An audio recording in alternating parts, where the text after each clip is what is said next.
अगहन कृष्ण पक्ष तीज तृतीया 3 का पंचांग। दिन मन हो गया 26 घटी 42 पल में दिन है सूर्योदय सूर्यास्त का दिन जो हुआ वो कितना समय रहेगा। 24 घटी हुआ 60 घटी हुआ 24 घंटा 24 घंटा में इतना घंटा आपका दिन हो गया। 26 घटी 42 पल तो ये दिन मान हो गया। अब बाकी जो बच गया वो रात्रि मान हो गया। तो 24 घंटे में दिन मान घटा दीजिए तो शेष बच गया रात्रि मान हो गया। रात्रि कितना समय तक रहा, यानी कि सूर्यास्त से सूर्योदय के बीच का भाग कितना टाइम का हुआ समय, वो आपका रात्रि मान हो जाता है। तो सोमवार का मान आपको 24 घंटा हो जाएगा। आज सूर्योदय से लेकर कल सूर्योदय तक 24 घंटा दिन रात है।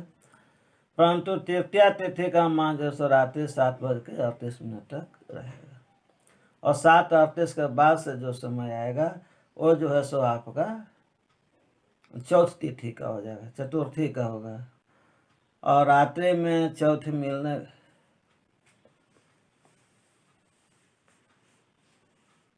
नहीं, गणेश चौथ आज नहीं दे रहा, गणेश चौथ अगला दिन दे रहा है। अच्छी बात है। तो मृगशिरा नक्षत्र आज आपको 9:15 पर खत्म हो जाएगा। शादी ब्याह जो बर बराती आया हुआ है वो अपने लोग कर लेंगे 9 सवा 9 बजे तक। साथ है जोग है जो रात्रि 5:50 तक चल जाएगा, सूर्योदय के समय तक चल जाएगा, प्रातःकाल तक। 24 घंटे से कुछ कम है।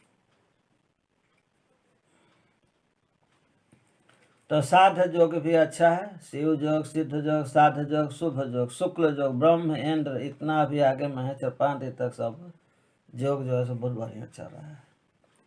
तो साध जोग में है कि हम उस काम को साध लेते हैं, हम पूरा कर लेते हैं। जिस काम को हम नाधेंगे ना, शुरुआत करेंगे, प्रारंभ करेंगे, बिगनिंग करेंगे, स्टार्ट करेंगे, वो जो है सो आपका जो है सो पूरा हम कर लेंगे, माने हम अपना से पूरा कर ही लेंगे, साध लेंगे। तो यही होता है साध जोग।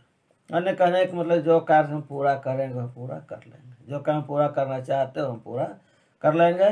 तो सिद्धि और साध्य फर्क होता है। सिद्धि में होता है कि ईश्वरीय देन उसमें मिलता है, प्रभु की कृपा प्राप्त होता है, जिस चलते वो ज़्यादा और आसानी से होता है।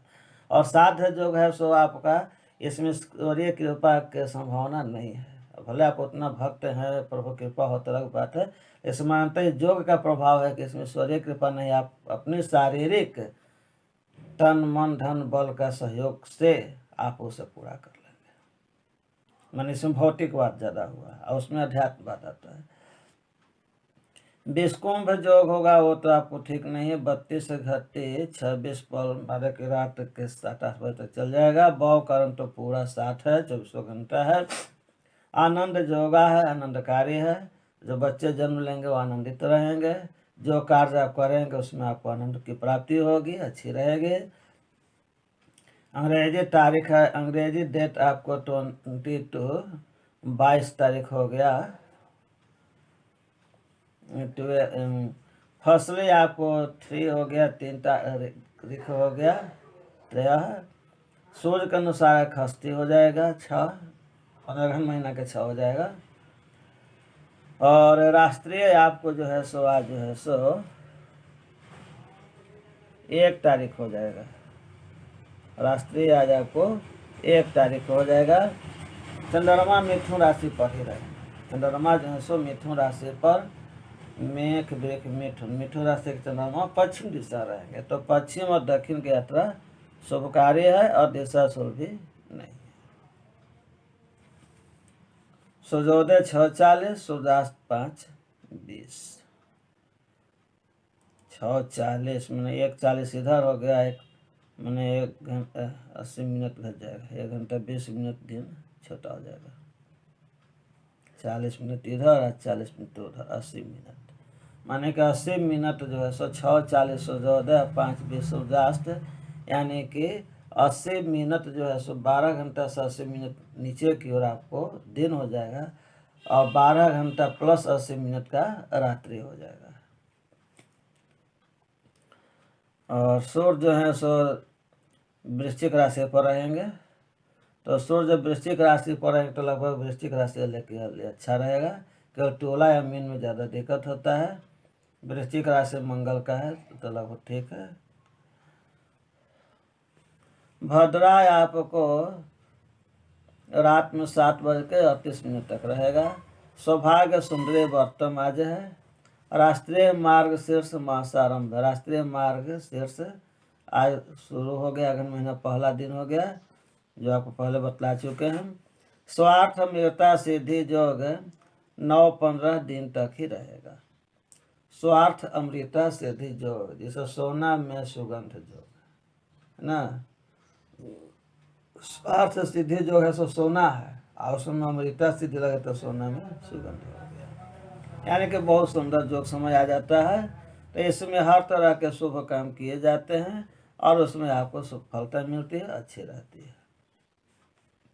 पूर्व दिशायाम भूमोदय, माने कि पूर्व दिशा में भूम ग्रह मंगल ग्रह जो है सो उदित हो जाएगा। पहले से मंगल ग्रह जो था सो अस्त था।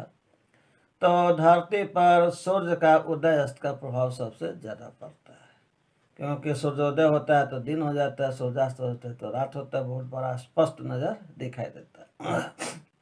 उसके बाद चंद्रोदय चंद्रास्त का प्रभाव पड़ता है, वह भी चंद्रोदय चंद्रास्त जो है सो स्पष्ट दिखाई देता है।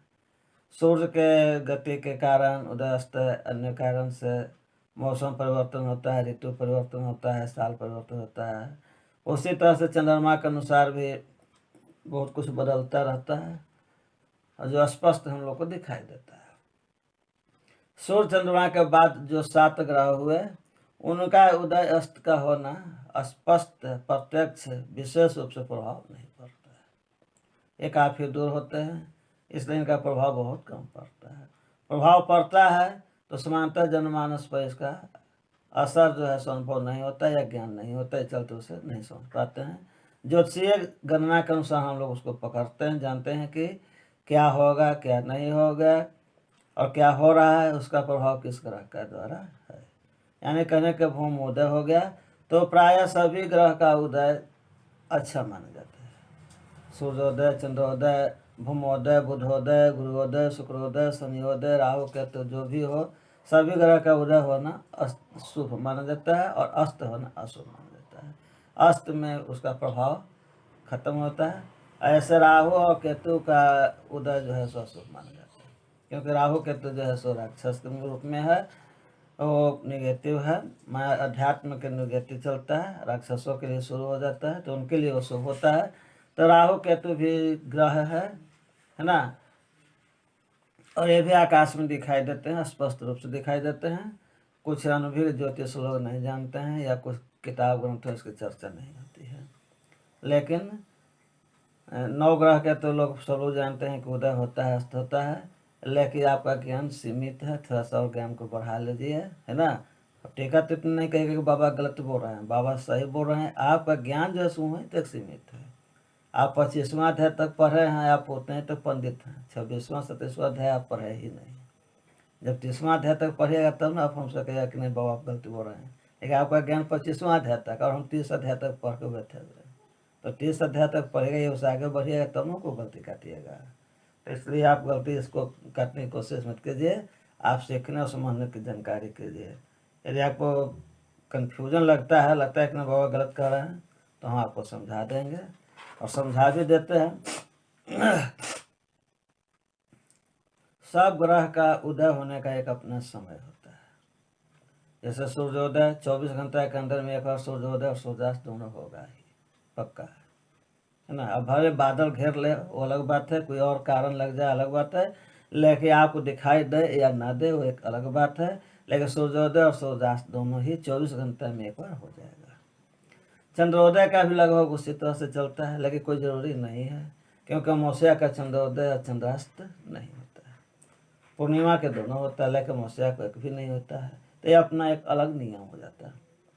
मंगल बुध ग्रह का उदय और अस्त का 1 महीना के आसपास में हो जाता है। 1 महीना से कुछ कम बेसी जो हो महीने में, लेकिन मान के चले कि लगभग 1 महीना पर मंगल और बुध का उदय और अस्त दोनों होता है। गुरु का अस्त लगभग साल भर होता है। ऐसे 11 महीना से लेकर 13 महीने तक चलता है, 11 से लेकर 13 तक, लेकिन दोनों का मध्य में 12 महीना मान के चले औसत कि 12 महीना पर साल भर पर या साल भर कम बेसी आसपास में आपको 11 से 13 महीना के अंदर उदय और अस्त होंगे। इसी तरह से हर ग्रह का अपना निर्धारित होता है। गुरु का, शुक्र का, शनि, राहु। तो राहु केतु का भी एक लंबा टाइम लगता है, जिसको हम लोग झरुआ उगना कहते हैं। पूर्व दिशा में एक बार हमने देखा था, लगता है कि 1972 के आसपास की बात होगी, या और उससे पहले की होगा। एकदम पूर्व दिशा में इतना बड़ा लगता था, जितना बड़ा झाड़ू रहता है ना, उतना बड़ा झाड़ू उगा था। एकदम चमचम चमकता था, जैसे मरकरी चमकता हो, चांदी चमकता हो, पारा चमकता, एकदम पारा जैसे चमकता है ना, उस तरह से इतना बड़ा। माने कि दूर से देखने पर जैसे सूर्य को हम एक रोटी के समान समझ लेते हैं, चंद्रमा को एक छोटा सा गोल रोटी की तरह बड़ा, ऐसे आकाश को कितना बड़ा, उसकी चर्चा छोड़ दीजिए, लेकिन जो देखते हैं उसकी बात करें तो उसी तरह से एक बड़ा झाड़ू की तरह, नीचे मुठिया जो होता है ना, उस तरह से मुठिया की तरह बीच में बांधा हुआ, और फिर ऊपर में से छितराया हुआ, नीचे ऐसे गोल लंबाकार ऐसे बांधा हुआ, और फिर यहाँ से ऊपर में से छितराया हुआ लंबाकार केतु तारा उसको हम कहते हैं। हाँ, वैज्ञानिक लोग उसको धूमकेतु कहते हैं ना, वैज्ञानिक लोग धूमकेतु कहते हैं, केतु तारा उसको बोलता है। और यह काफ़ी अशुभ होता है, और अकाल पड़ता है, या और कुछ इस तरह के प्राकृतिक आपदाएं होती है। इनका उदस्त होने का टाइम बहुत लंबा होता है। बहुत सारे धूमकेतु हैं। आप भूगोल नहीं, आप अंतरिक्ष का ज्ञान रखते हो, खगोल शास्त्र का, तो आपको जानकारी होगा कि कौन सा धूमकेतु कितने वर्ष पर कब उगेंगे, किस दिशा में उगेंगे, कितने समय के लिए रहेंगे, रात में या दिन में, उसका क्या प्रभाव पड़ेगा, इसका विस्तार जानकारी आपको खगोल शास्त्र मिलेगा। क्योंकि ज्योतिष शास्त्र बहुत बड़ा होता है, उसी का एक भाग है सो खगोल शास्त्र है। भूगोल भी है ना, खगोल भी है, बहुत तरह के हैं, सब ज्योतिष के ही एक अंग आते हैं। ज्योतिष एक बहुत बड़ा शास्त्र होता है, तो उसमें खगोल शास्त्र में आप जाइएगा तो पता लगेगा। कोई 72 साल पर उगता है, कोई 108 साल पर उगता है, कोई 76 साल पर उगता है। किसी किसी को एक बार शायद पूरा जिंदगी में भी हम नहीं देख पाएंगे। जो 108 साल पर उगेगा उसको हम क्या देख पाएंगे? यदि एक बार देख ले तो अगला बार नहीं देख पाएंगे। आए तो हो सकता है कि एक बार भी नहीं देखे। तो इस तरह से, लेकिन हमेशा कुछ न कुछ समय के अंतराल पर एक न एक आते ही रहता है। किसी का 72, किसी का 76, किसी का 108 है, किसी को 25 है, किसी को 30 होगा। तो अन्य प्रकार का होता है, देश में कोई ना कोई तो एक आते ही रहेगा ना। तो अपने जीवन काल में धूमकेतु को देख लीजिएगा, है ना। अब उसी को देखेंगे, जिसको देखे उसको फिर दोबारा देखेंगे, उसकी बात नहीं। लेकिन आप 50-60 साल में जीते हैं तो कोई ना कोई धूमकेतु आपके जीवन काल में उस दिखाई देगा। और ये बहुत बड़े होते हैं। हमने एक का बतलाया जो कि 70 या 64 के आसपास में होगा, अकाल पड़ा था उसमें का होगा लगभग। तो उसमें आपको जो बतलाया दे, एकदम पूर्व दिशा में सूर्योदय के समय उगता था। सूर्योदय से पहले थोड़ा सा, जैसे बुध शुक्र ग्रह उगता है, बुध ग्रह उगता है, उस तरह से उगता है। तो सुबह में सूर्योदय पहले हुआ था, जिसका चर्चा कर दिए, एकदम बिल्कुल चांदी की तरह इस तरह से, और फिर ऊपर में से आकर के फिर छितरा जाता था लंबा। एक होता है कि एकदम पूरा हम देखे हैं कि एकदम उत्तर दिशा से दक्षिण दिशा की ओर, है ना, पूरा आकाश जितना आप गोलाकार आकार देखते हैं, पूरा मीठा लगता है कि जैसे कोई रास्ता है ना। स्वर्ग का रास्ता भी लोग मानते हैं, तो स्वर्ग का रास्ता तो आपको वाला होता है, वो आकाश गंगा का आता है सीन। लेकिन ये भी स्वर्ग के रास्ता के ही तरह है। लगता है कि आकाश में एक धुंधला उजला पहल का लिए हुए रास्ता है, उत्तर से दक्षिण की या दक्षिण से उत्तर की। पूरा इतना बड़ा धूमकेतु हम देखा। और बहुत तरह के धूमकेतु अलग अलग रंग डिजाइन प्रकार का उगते रहते हैं। यदि आप देखना चाहेंगे तो अंधेरी रात में खुले आसमान में जा कर के देखिए, हो सकता है अभी वर्तमान कोई उग रहा हो, है ना। हम तो नहीं देख पाते, कुछ शहर में रहने के कारण थोड़ा सा खुले आसमान का अभाव हो जाता है। तो खैर ठीक है, वीडियो बहुत लंबा हो रहा है, कुछ ज्ञान हमने दे दिया, अच्छी बात है। तो लाइक करिए, शेयर करिए, हमसे जुड़ने के लिए सब्सक्राइब कीजिए। कुछ कमेंट भी कर सकते हैं, कुछ अपना विचार प्रकट कर सकते हैं। ये सब वीडियो एक अलग खास तरह से देना चाहिए था हमको, लेकिन पंचांग के रूप में ही जब कुछ याद पड़ जाता है तो कुछ उस तरह की बातें हमने कर देते हैं, जबकि ये सब चीज़ों के लिए एक अलग समय और एक अलग वीडियो देना चाहिए था। ठीक है, समय मिलेगा तो करेंगे। जय हिंद, जय भारत।